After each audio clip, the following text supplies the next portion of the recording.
Прием еврото на 1 януари 26.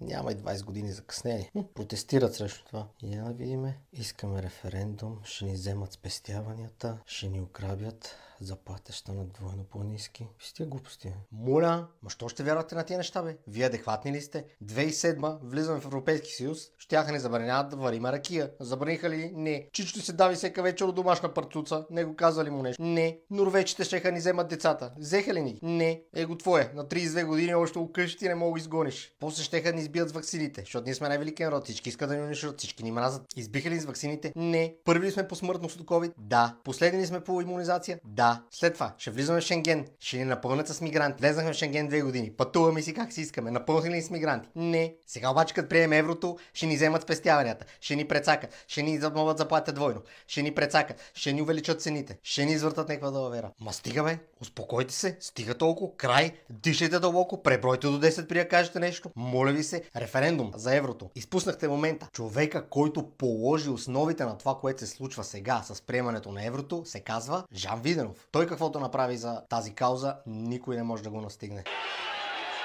Направи ли долара 3000 лева? Да. Изнесе ли житото? Да. Беше ли му финансов министър Румен Гечев, който сега е в парламента в БСП? Да. Айде стига ви толкова.